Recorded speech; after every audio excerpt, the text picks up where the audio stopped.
São Paulo, c'est 20 millions d'habitants, 6 millions de voitures, des buildings à perte de vue, une ville démesurée. Dans les rues, l'agitation est permanente. São Paulo ne dort jamais. Au rythme du hip-hop paulista, jour et nuit, b-boys et traceurs animent les places et les trottoirs. Partout, les images envahissent les lieux. Pichação et graffiti par les murs de la ville. Aucun doute, São Paulo est la capitale du street art. Je ne me suis pas trompée de destination.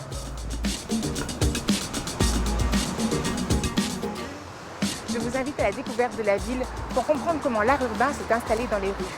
Connaître ces hommes et ces femmes qui peignent les murs de 1000 couleurs, se jouent des conventions et détournent les objets qui nous entourent.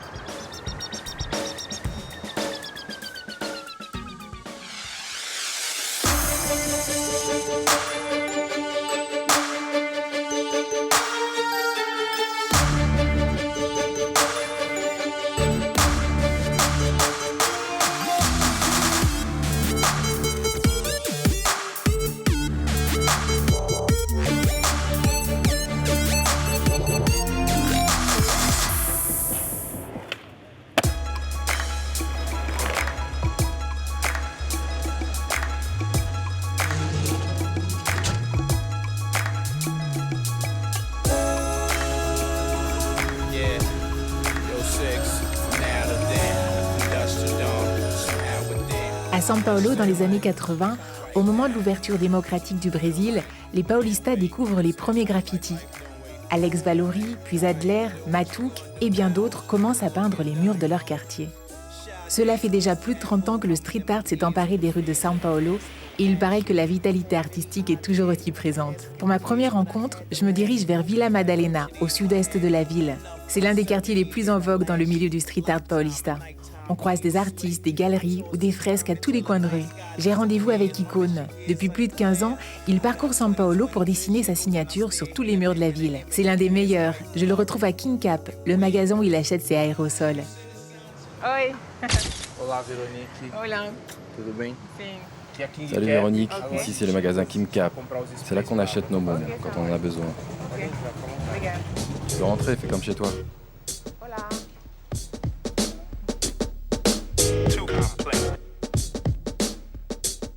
Comment tu choisis tes bombes? Escolho uma cor uma próxima da outra. Je choisis une couleur, l'une proche d'une autre, qui se marie bien. Esses dois tons que são próximos. Par exemple, ces deux tons sont proches. São minhas cores.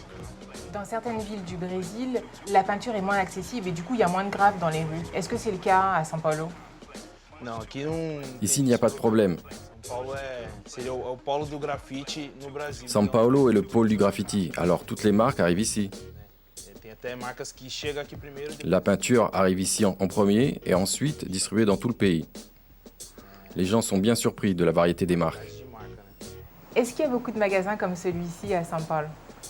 Bom, aqui é uma loja. Il y a d'autres magasins similaires, mais ici, c'est un magasin différent car en plus de proposer des bombes, Tem roupas, arte para se il propose des vêtements, de l'art qu'on peut acheter et l'accueil est très chaleureux. muito calorosa. Os La façon de travailler, les patrons sont sympathiques, on se sent à l'aise. A gente se sente à vontade aqui. Um exemplo, Par exemple, tu peux aller là derrière le comptoir et choisir les bombes sans aucun problème, il n'y a aucune différence. diferencial.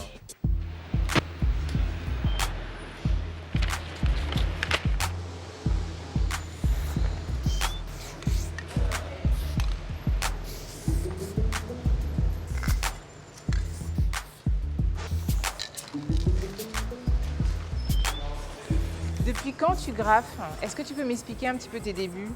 Eu faço grafite. Je grave depuis 1999, ça fait un moment déjà. Faz tempo já. Et comment ça a commencé? Eu comecei J'ai commencé à dessiner sur du papier. e a gente tinha uma. Il y avait à l'époque une revue Dos Gimeos, mon frère m'avait prêté dans laquelle il y avait beaucoup de graffiti. Et comme il y avait beaucoup de graffiti, j'ai commencé comme ça. Papel no papel. J'ai fait beaucoup de dessins sur papier. Mon premier dessin sur les rues, c'est en 1999. Est-ce que tu peux m'expliquer un petit peu ta technique? São letras, né? Ce sont des lettres avec beaucoup d'influence américaine. Bastante influência Le americana. style américain, comme à New York, Grafite old school. j'écris mes lettres et à partir de là, j'essaie de modifier les lettres en fonction des autres. É esse. Eu escrevo minha letra e tento desmistificar o processo. Sempre vou diferenciando uma letra da outra. E basicamente Et la base de mon travail est basée sur le graffiti old school des États-Unis. dos Estados Unidos. Tu mets pas de masque? Ponho. Agora que eu me Je le lembrei. mets, j'ai même oublié de mettre mon masque. É bom, né, pra viver alguns C'est bien de le mettre aninhos pour a mais. vivre quelques années de plus.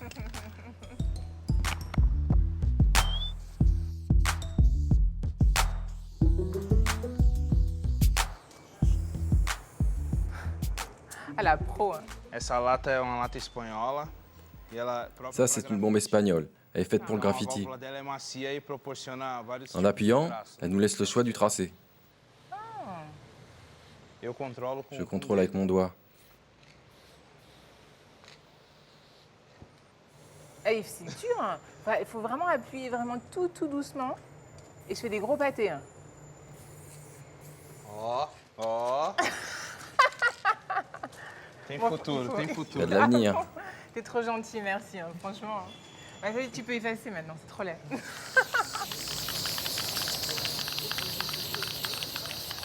Dis-moi, c'est quoi ton inspiration?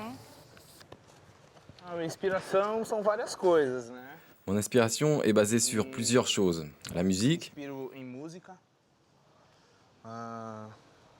arte em geral. l'art en général, Tudo tout me ce qui m'arrive en acontece, général a en gente fait. mora num Comme on habite dans un état très urbain, j'ai subi l'influence de tout ce qui est aux alentours. e tudo me influencia. Desde Ça conversar peut aller d'une rencontre avec un monsieur au coin de la rue, un grand pichação que je vois sur le mur. C'est plusieurs choses. são várias coisas, assim. Est-ce qu'il y a des artistes en particulier qui t'inspirent? Sim, Oui, beaucoup. muitos. Lesquels? Ken Cho, Cope Cho, Kemtiu, Brasil. Coptiu, Os Gêmeos. au Brésil, Ojimeos, mes amis, mon amour, beaucoup de My personnes. Friends, Alopen, Primo, Nick Alive. Et pourquoi? Et les jumeaux, par exemple? Os Gêmeos foram. Ele faz parte Aux da- Jiméos eles fazem parce qu'ils parte font da primeira partie de la geração première grafite partie em des São graffeurs Paulo. à Sao Paulo. Influenciaram, influencia todos os Ils ont influencé et influencent encore les graffeurs qui peignent à Sao Paulo et dans tout le Brésil. Eles são exemplo, assim. Eles são conhecidos mundialmente. Eles mantêm a característica deles na rua, que eles fazem sempre grafite. Ils sont un exemple. Ils maintiennent leur origine. Ils continuent à graffer sur les murs. Tem o lance deles de expor, do street Ils art, exposent, mais estão ils sont sempre na toujours dans les rues. E o modo de como começou a história deles, o grafite em geral no Brasil, com Vichel, Os Jiméos ont commencé à Cambuci. Ils influencent énormément d'artistes comme Pino Ribeiro, Binho Ribeiro, que pinta até hoje. Desde quando Et depuis começou, le début, eles ils sont estão toujours aí là. pintando Et ils influencent tout le monde ici au influenciando Brésil. pra todos, aqui no Brasil.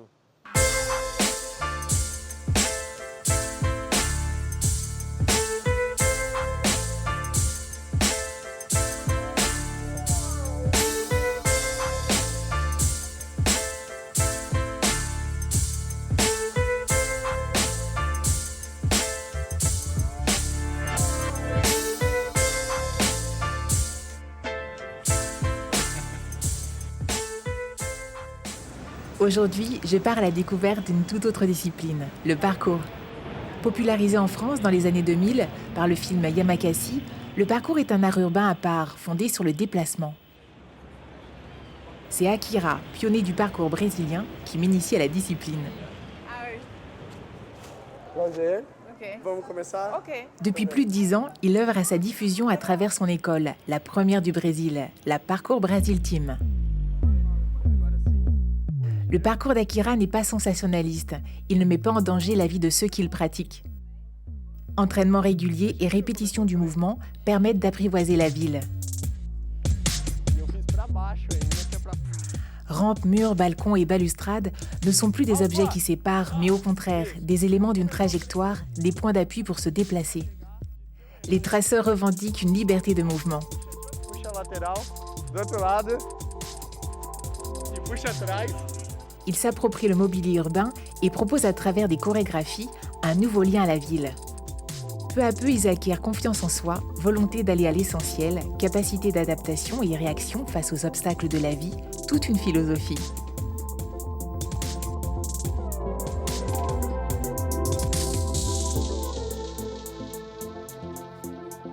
Je vois que tu es vachement complice avec les membres de ton équipe, les jeunes en particulier. C'est quoi ta relation avec eux? J'ai un public très varié. Il existe un respect mutuel entre les participants. La plupart des jeunes qui sont avec moi, soit ils arrivent en ayant très peur, soit ils arrivent en pensant qu'ils sont maîtres d'eux-mêmes. En réalité, ils ne le sont pas. Yumi, c'est mon accompagnatrice. Je dois suivre tout ce qu'elle me dit. Tu as un appui pour le pied là, tu vas donc le poser ici, pas là, sinon tu vas glisser.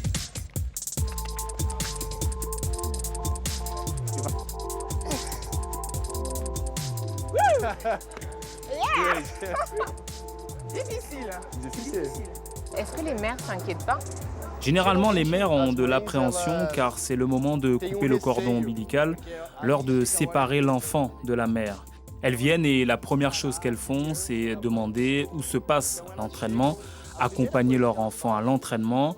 Au début, le père et la mère viennent toujours, ils regardent où est-ce que mon fils va, qu'est-ce qu'il fait en fait.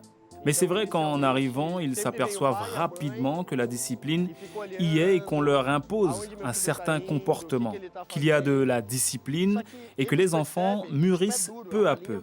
Les parents se mettent à faire confiance tout simplement. Et c'est vrai que cette indépendance qu'on leur accorde leur permet de mûrir plus vite. Alors la mère se rend compte qu'il y a une discipline et que son enfant gagne en maturité. À ce moment-là, le jeune commence à venir en métro tout seul. Il appelle sa mère quand les cours sont terminés. Avant, sa mère appelait tout le temps. Est-ce que le cours est fini? Est-ce que tout va bien? Et avec le temps, elle va cesser de l'appeler et le jeune va commencer à être indépendant. Et cette indépendance crée en fait la maturité. L'enfant gagne en maturité.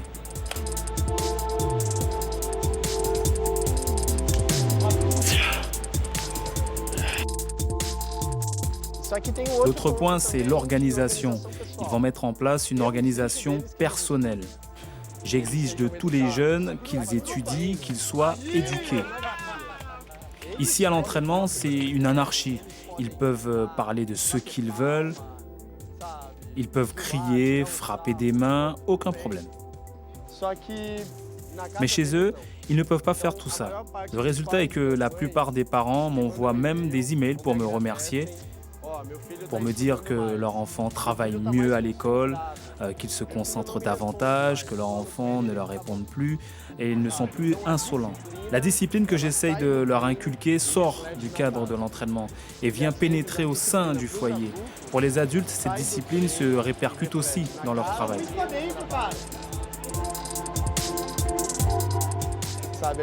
On n'essaye pas de créer le meilleur pratiquant de parcours visible sur Internet, celui qui va grimper l'immeuble le plus haut.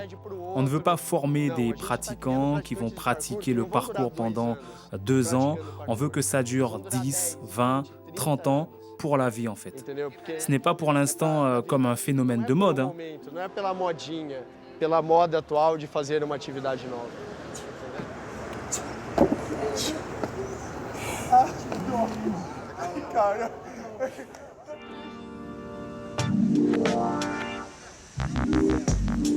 La nuit tombe, mais São Paulo ne s'endort pas.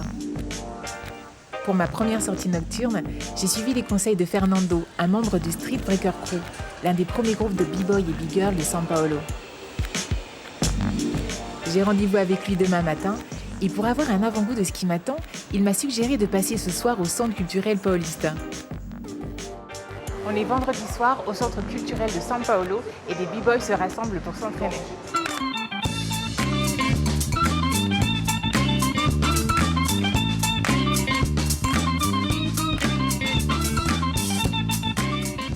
Le breakdance arrive de façon originale à São Paulo.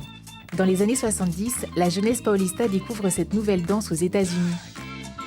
Dans les boîtes tendances de la ville, les pas et les figures états-uniens sont répétés, copiés. Mais rapidement, le break quitte l'espace confiné des clubs et retourne à ses origines, la rue. Le premier crew, la Funkcia, naît à la fin des années 80 et dans son sillage, les groupes se multiplient. Si beaucoup se sont dissous au fil du temps, le Street Breaker Crew, né aussi dans les années 80, est toujours très actif dans le milieu du street art. Aujourd'hui, c'est avec eux que j'ai rendez-vous. Je me dépêche, Fernando, le leader du groupe, doit déjà m'attendre. Bom dia. Bom dia. Esse é Street Breakers Crew, Puber, Nitro, Bispo SB, D-Log, Sutra e eu, Fê. Sejam bem-vindos aqui no Brasil.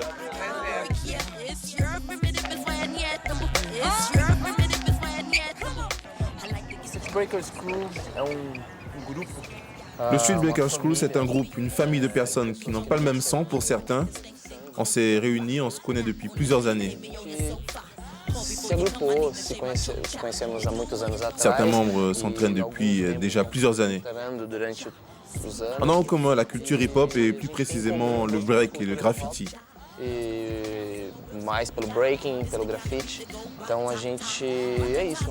C'est un groupe d'amis qui prend soin des autres membres comme dans une famille. On a pour base la culture hip-hop, le goût de la danse, le break, le graffiti, c'est tout ce qui nous unit.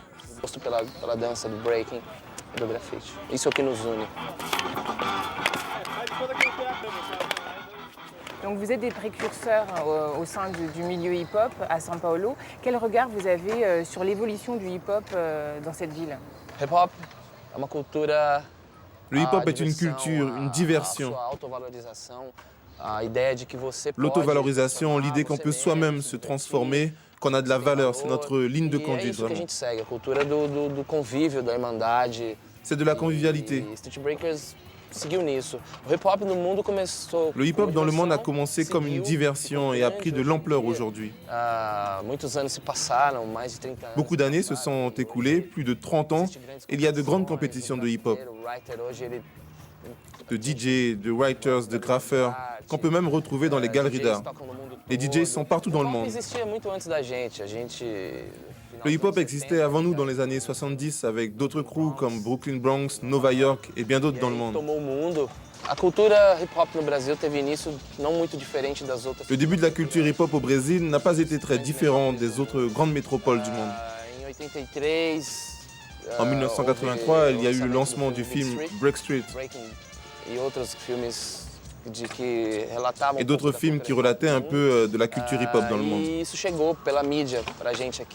C'est arrivé par les médias et on a commencé à apprendre comment ça fonctionnait. On observait et j'étais un enfant à cette époque. J'entendais comme Brother Bispo et d'autres enfants. On dansait la funk et c'est cette musique qui a fait que tout a commencé au Brésil.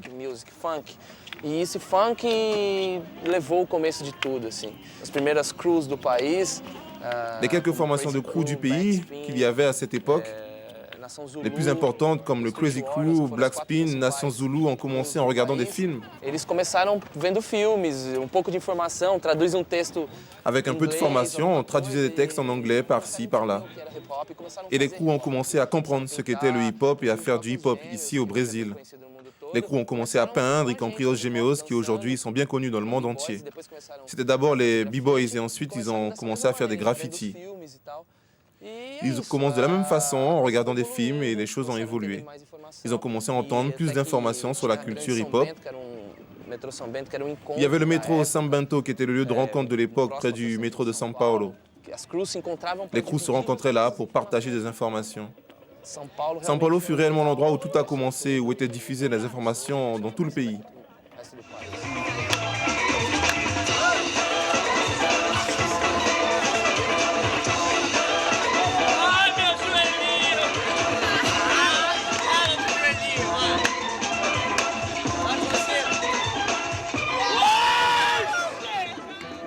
Le break, c'est le break, il n'y a pas de spécificité brésilienne, mais les Brésiliens dansent depuis qu'ils sont tout petits et leurs mouvements sont plus amples et il y a beaucoup plus de chaleur dans leur danse.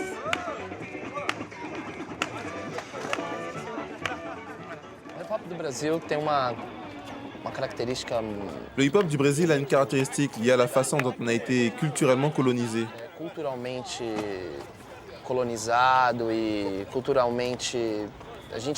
On a une colonisation très diversifiée, nous recevons des informations de plusieurs cultures.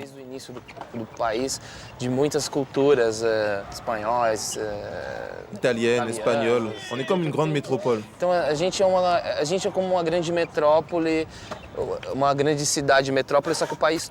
Une grande ville du pays tout entier, nous recevons des influences de partout. On a une caractéristique joyeuse. La danse, par exemple, ou bien l'art visuel sont des choses naturelles pour nous. On aime beaucoup s'amuser, danser. La musique est la ligne de conduite culturelle.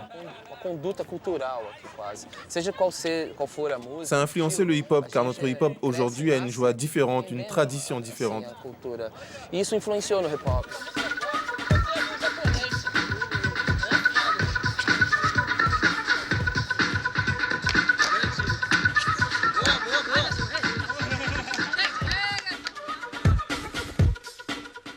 Moi, ce que je préfère dans le street art, c'est les graphes.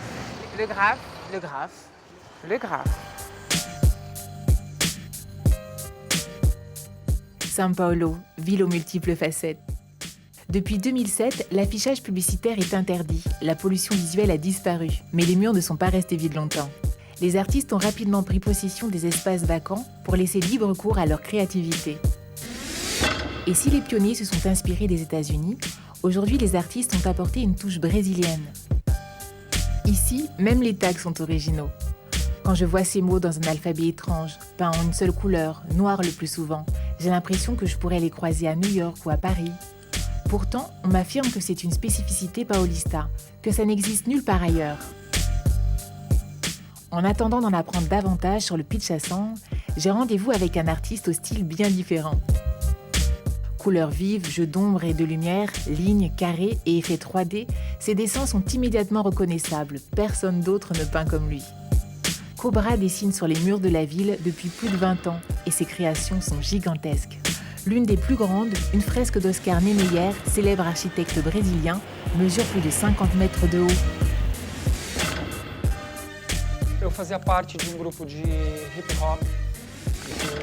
Je faisais partie d'un groupe de hip-hop et de break. J'étais le graffeur de ce groupe.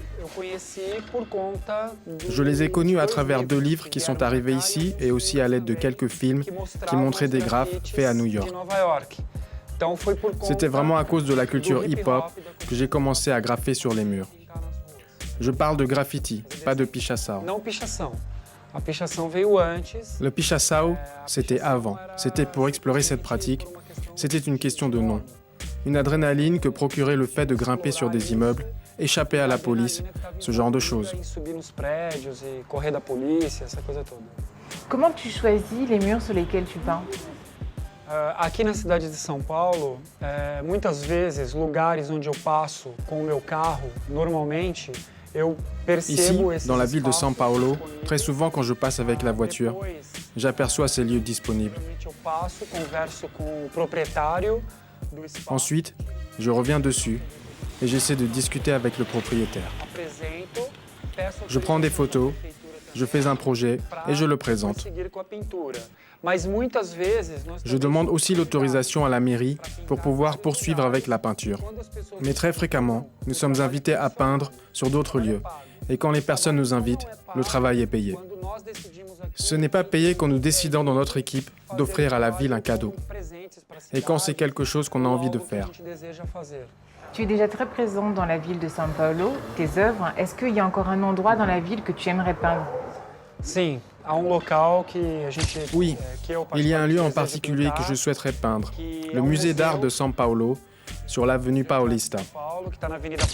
C'est un endroit magnifique qui a 2 colonnes rouges.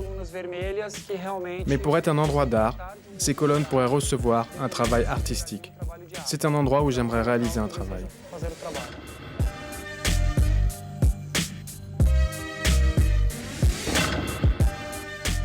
Pour cette fin de journée, changement de décor.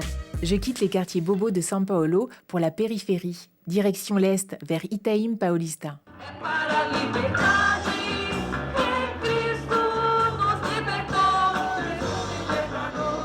Dans les quartiers périphériques, les politiques sociales et culturelles sont quasiment inexistantes. Alors les habitants prennent les choses en main. Concerts, rencontres, événements, ils rythment la vie des quartiers. Aujourd'hui, j'ai rendez-vous avec 2 femmes extraordinaires, Marisa et Pamela. Depuis 3 ans, au sein de leur collectif, Abayomi Atelier, elles graffent, rappent et font du stylisme. Hola meninas! Comment ça va? Ouais, ça va. Bien. Ça va? Le son là, on a la musique religieuse, le hip-hop d'un côté. Vous avez l'habitude de ça? Alors là, c'est un événement qui a lieu tous les dimanches dans la Quebrada, située dans la zone est de Sao Paulo. Ça s'appelle le projet culturel urbain. Et aujourd'hui, l'événement porte le nom des guerrières. Ça a été organisé par les filles d'ici de la région et nous avons été invités à participer à cet événement. Et on participe pour célébrer en quelque sorte le hip-hop des années 90. Alors nous, on profite également pour présenter le travail qu'on fait sur nos vêtements. Il y a plusieurs activités, du basket. Alors là, ce sont vos vêtements. Je vois ici que vous avez des CD. Oui, voici le volume 1 et le volume 2 d'une compilation sur laquelle on a participé. Ça s'appelle Arte Vina Niva. C'est le produit d'un DJ qui s'appelle Negrito et il s'agit d'un projet assez connu. Cet album est le fruit d'un partenariat entre 12 MC. Il s'agit de MC de la zone de São Paulo qui se sont réunis pour produire cette compilation. C'est un projet qui avait pour objectif de fortifier le collectif. Oui, tous les gars. Et donc les vêtements, c'est les vêtements que vous façonnez dans votre association? Oui, ce sont des vêtements fabriqués par nos ateliers. On customise des t-shirts, des robes, tout est fait à la main. Ah oui, d'accord. Ici, à partir de nombreux t-shirts, on a fait des robes. Donc tous les dimanches, vous êtes là? Oui, nous sommes sur ce projet tous les dimanches. On graffe, on chante pour renforcer cette scène. Ok. Tout à l'heure, vous allez chanter? Oui, bien sûr, nous chanterons ce soir après le basket, le skate. On ferme la rue jusqu'à 18h. Les DJ vont mixer. D'autres invités vont également chanter et nous, on fera l'ouverture du spectacle Harmonia avec les Subimichi et les Babylon 011 qui sont deux groupes qui seront également sur scène.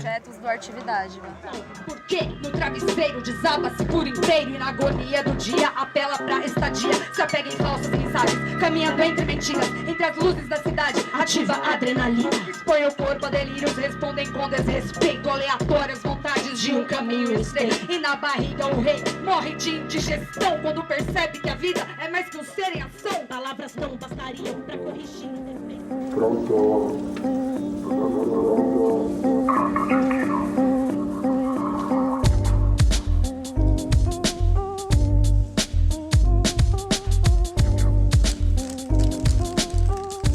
Hip-hop, stylisme, organisation de manifestations culturelles, mais aussi graffiti et tatouage, Abayomi est vraiment un collectif complet. Aujourd'hui, je retrouve Pamela et Marisa dans leur quartier pour comprendre comment s'organise leur groupe.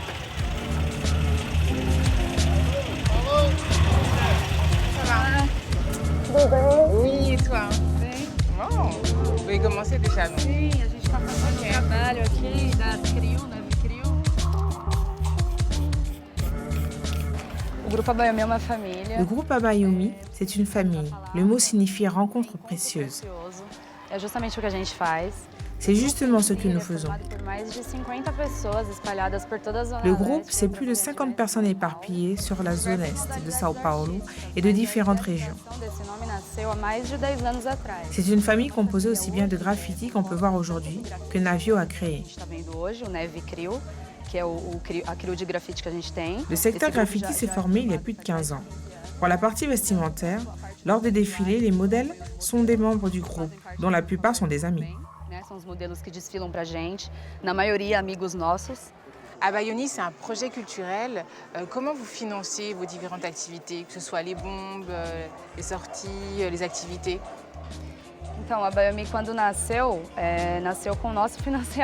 Quand Abayomi est né, on a fonctionné en autofinancement jusqu'en 2011.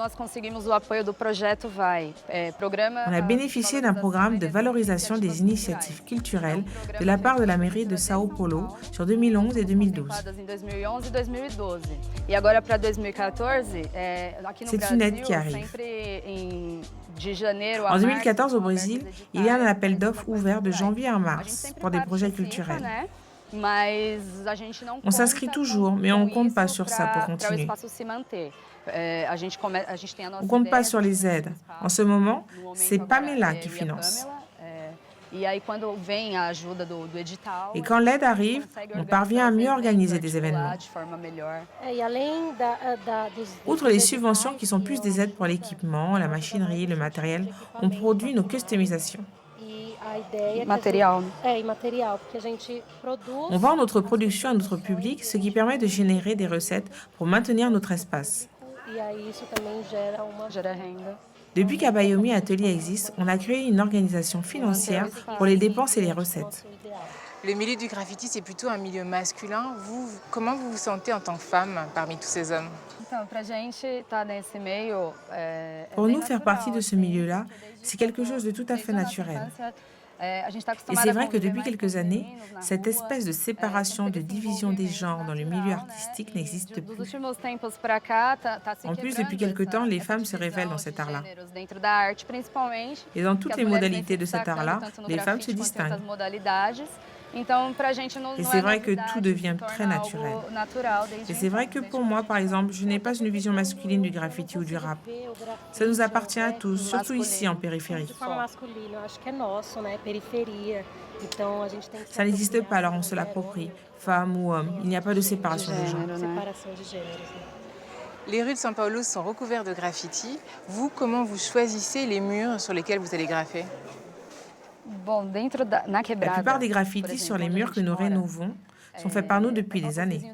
Parfois, on décide de choisir des murs qui ont l'air oubliés pour les mettre en valeur.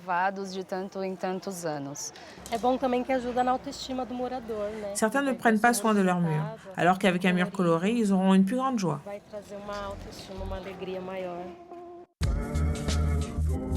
De nombreux collectifs comme Abayomi Atelier œuvrent dans toute la ville. C'est grâce à leur engagement et leur dynamisme que la ville est si vivante, qu'elle dégage une telle énergie. Partout, les projets artistiques fleurissent et façonnent São Paulo. Je prends la direction du nord de la ville, à la direction d'une incroyable initiative artistique d'une toute autre ampleur, le Museu Aberto de Arte Urbana. C'est sans doute le plus grand musée à ciel ouvert du monde.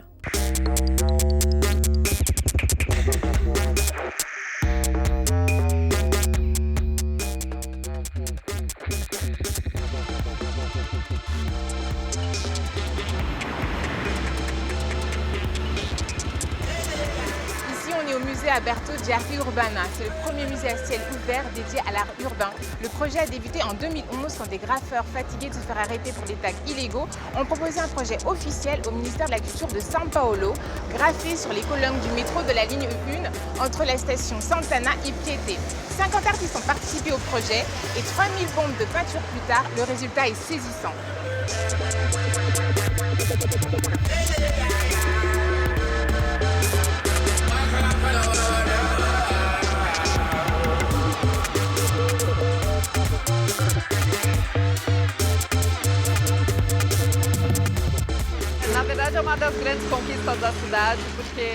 En réalité, c'est l'une des plus grandes conquêtes de la ville, parce que c'est un musée. Quelque chose qui reconnaît le graffiti comme un art d'expression positif pour la ville. C'est une initiative des graffeurs de la zone nord qui occupaient déjà plusieurs parties de ce quartier. À travers des échanges de longue durée avec la mairie et le pouvoir public, ils ont réussi à occuper l'espace. Je trouve cela très positif car ça fait le lien entre un art qui vient de la rue et les galeries d'art qui sont des lieux fermés. Alors pourquoi ne pas avoir ce format ouvert qui élève le graffiti au niveau de l'art dans son cadre naturel? C'est la meilleure idée qu'on ait pu avoir.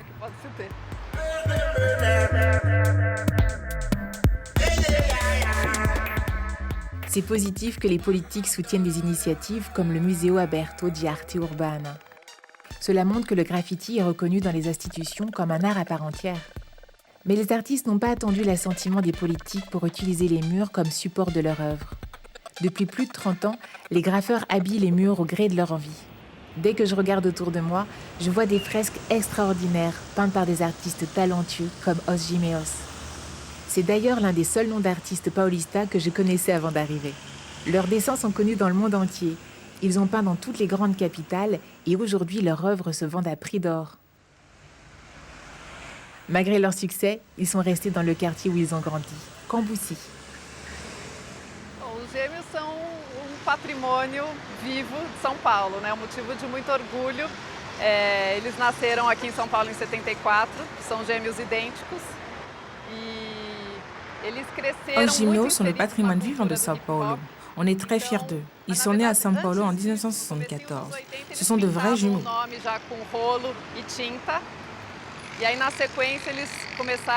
Ils ont grandi dans la culture hip-hop.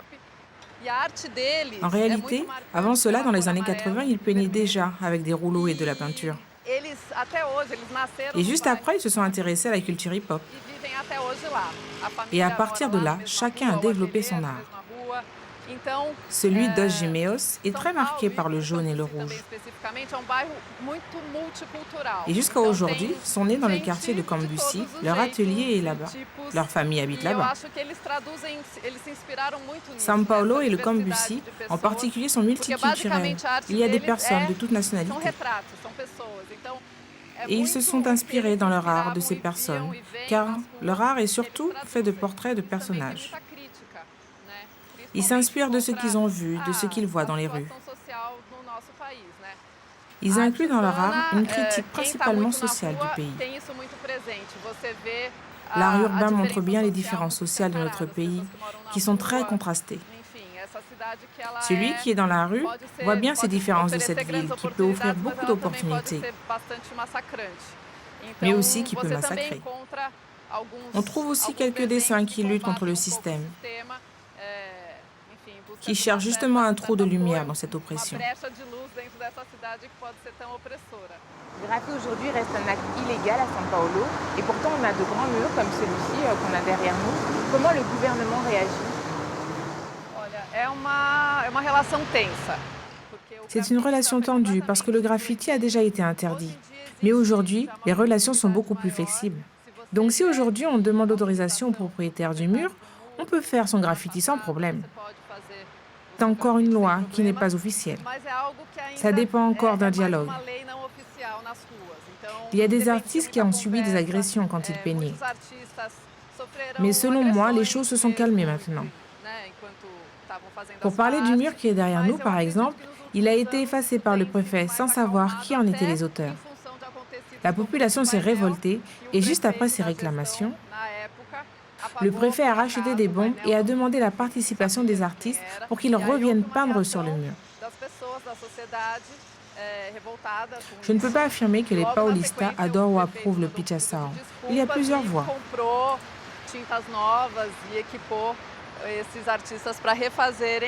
Je crois que si le pouvoir public apporte une attention à ces artistes en reconnaissant leur travail, cela aboutira à une légalisation. Mais d'un autre côté, il y a aussi des galeries de renommée internationale qui aident à la reconnaissance de cet art.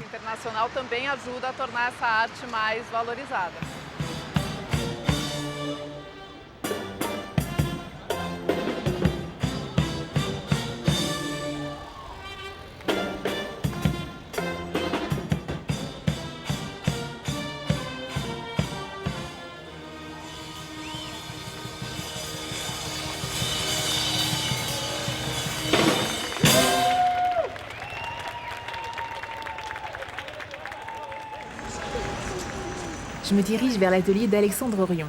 Comme Os Gimeos, Alexandre Orion expose dans des galeries aux 4 coins du monde.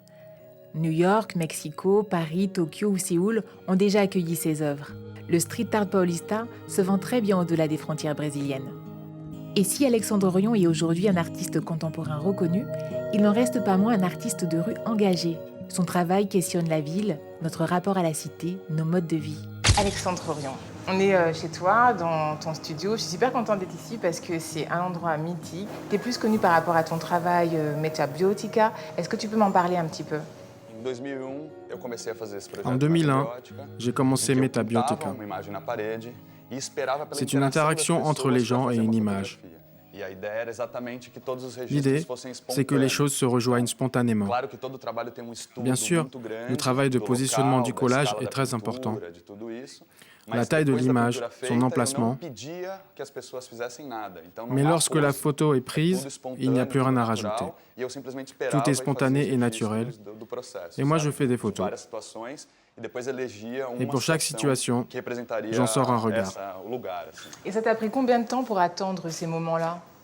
J'ai attendu assez longtemps, 2 mois et demi au total. Et tu venais chaque jour? Oui, à des moments spécifiques par rapport à la lumière pour les photos, de 5 h du matin à 16 h.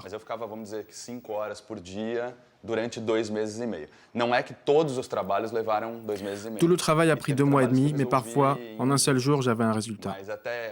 C'est curieux, c'est le premier jour qui était le plus expérimental.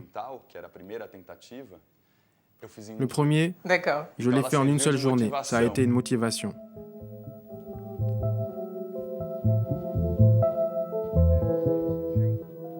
Il y a un autre travail qui parle de ton état d'esprit au niveau de ton engagement social sur São Paulo par rapport à la pollution. C'est le tunnel d'Ossário. L'idée a germé après la construction de 2 tunnels avec des plaques jaunes à l'intérieur.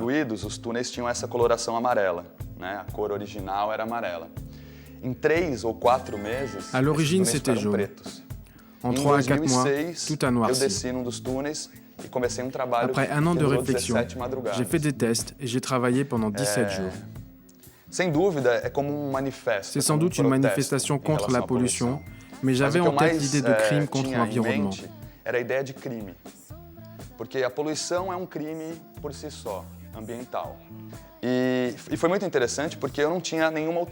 Je n'avais aucune autorisation parce que nettoyer, ce n'est pas un crime. Il y avait des représentants de plusieurs groupes politiques qui finissaient par discuter entre eux.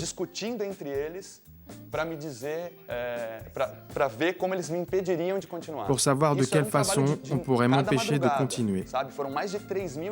Chaque nuit, j'ai travaillé, un travail de 3500 crânes sur 300 mètres de tunnel.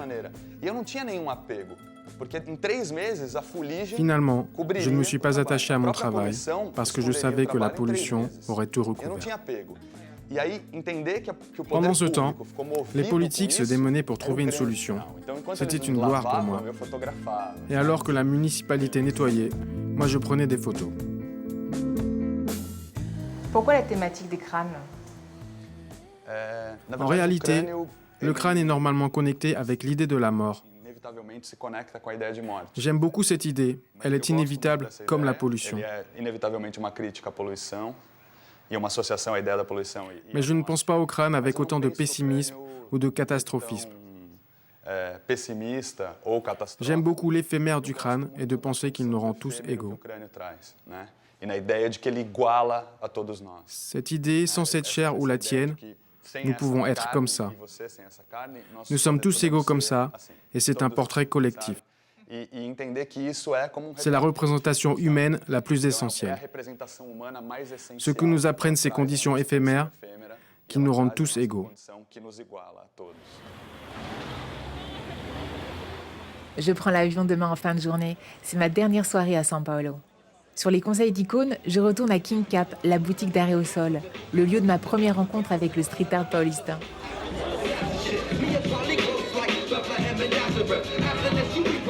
King Cap est aussi une galerie d'art et ce soir, elle ouvre ses portes aux fans du Pichação.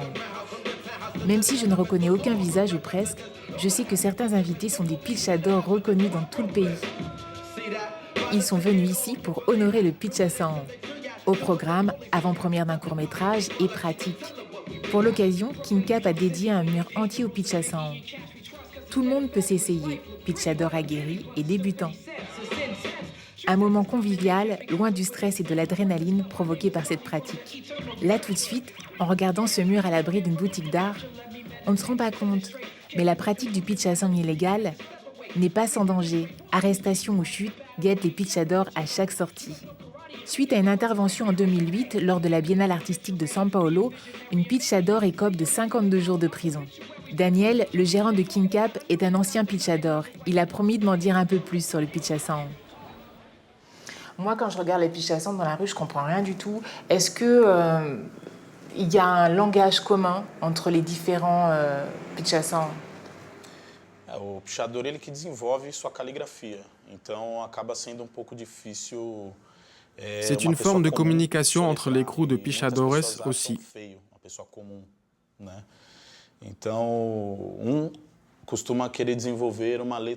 Ici, à São Paulo, il y en a plusieurs, Sustos est l'un des plus grands crews. Vicio et beaucoup d'autres aussi que je pourrais citer. Ces lettres sont très complexes à comprendre. Moi-même, parfois, je n'arrive pas très bien à saisir ce que ça veut dire.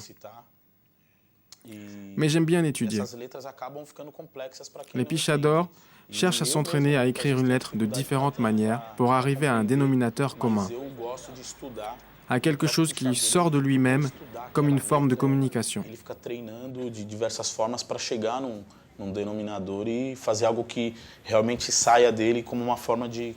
Cette calligraphie est d'ici, il n'y a ça nulle part ailleurs. Même si tu fais un pichação à Abu Dhabi, ça reste un pichação paulista. C'est fantastique, fascinant. Isso é muito fantástico, né? Isso é uma coisa fascinante, assim. Da Brasil, French. Gandaias, PXT aí, ó, Zona Morta, Zona Leste de São Paulo aí. Isso é a marginalidade aqui nas périphéries. Les pichadores vont parfois seulement mettre leur surnom pour se faire connaître. Ou un salut pour les copains ou un autre groupe. Ou bien pour envoyer un message de bonne année. Le défi, c'est de faire le pichação toujours le plus haut possible. Mais ce n'est pas que cela, c'est aussi une façon de protester. Quelque chose que même le pichador lui-même n'arrive pas à expliquer. Que nem ele mesmo sabe explicar. Chama os moleque, eu tô chamado, convocado, tô conectado, é comprovado, vem chegando aquele que não foi chamado. Inflama, sobe a chama, fogo na bagana, vagabundo chama, achando que ela é dama, ela chama o bacana, bacana chama grana e grana chama fama, fama chama parte no hotel Copacabana, mente insana, luzes flash, flechada na sua cara e foram te chamar pra te... C'est quoi le pichação? C'est un acte urbain qui englobe différentes choses. C'est un art de rue qui est vu comme du vandalisme, de l'art abstrait. Le pichação a commencé et de là tout est parti. L'art. Mais le pichação en lui-même est illégal.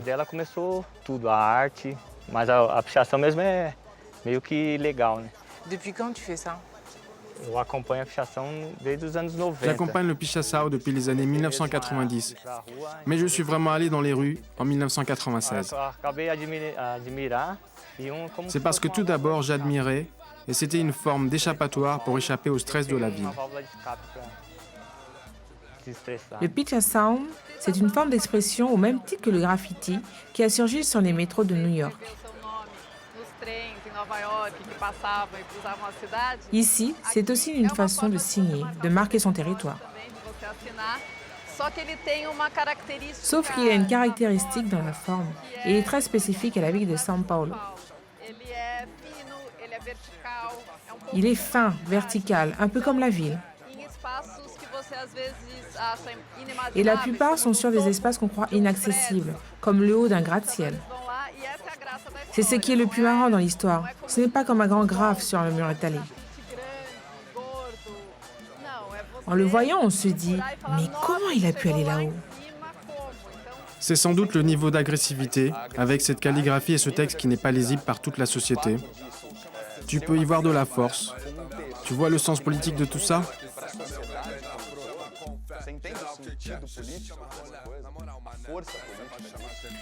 Une esthétique agressive avec une façon d'écrire illisible pour la société, c'est très puissant. Il n'y a pas qu'une seule opinion. Il y a ceux qui valorisent cet art et beaucoup de personnes qui sont contre. Je ne peux pas affirmer que les paulistas adorent ou approuvent le pichação. Il y a plusieurs voix. C'est une opportunité d'apprendre à vivre avec l'autre, parce que ce n'est pas unanime. Il faut comprendre que comme ça concerne les jeunes des couches sociales inférieures, ils créent une micropolitique interne qui n'est pas une calligraphie lisible pour un tas de gens. Et ils occupent la ville de cette façon. Pour moi, c'est le plus grand phénomène. Une chose vraiment très impressionnante. Tu peux y voir de la force. Tu vois le sens politique de tout ça? Que ce soit le tag ou le pichação, ce sont des actes illégaux, généralement revendicatifs par rapport à la société. Quel est le message que vous avez à faire passer encore aujourd'hui? Je suis d'origine très pauvre, très humble.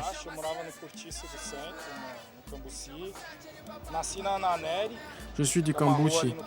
Je suis né dans une rue qui est dans un quartier du centre-ville. Il y avait un manque. Le système ne nous amenait pas à la culture.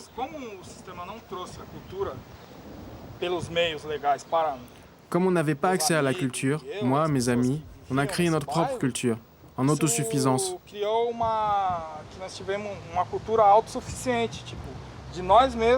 On se nourrissait avec notre culture, notre façon de faire et la rue. C'était une façon de crier, de dire « nous sommes là, on n'est pas là pour se taire, on veut revendiquer ». Dans la société, certains nous marginalisent, d'autres nous soutiennent. À travers le pichação, tu es quelqu'un, parce que sinon, tu es personne. Je pense que vu comme ça se passe maintenant, les pichaçaos vont finir par arriver dans les galeries. Ils préfèrent être reconnus dans la rue, parce que comme c'est illégal, le but n'est pas d'exposer dans une galerie d'art. Mais ça va arriver, tôt ou tard. Les gens ne nous regardent plus comme des marginaux à 100%. Aujourd'hui, le graffiti à São Paulo est très bien vu.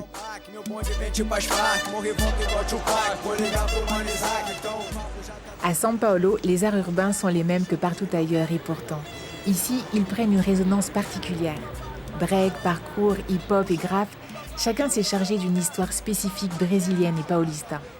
Aujourd'hui, les artistes de rue sont acceptés et de plus en plus reconnus comme des artistes à part entière.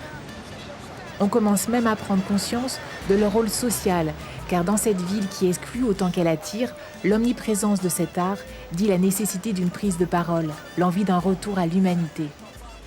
Le lien entre l'artiste et la cité, gigantesque, tentaculaire et souvent ambigu. Dans un jeu de miroirs, chacun façonne l'autre. Le pichação en est l'exemple le plus frappant. À la fois aimé et détesté par les habitants, il s'est peu à peu imposé comme un élément d'identité paulista.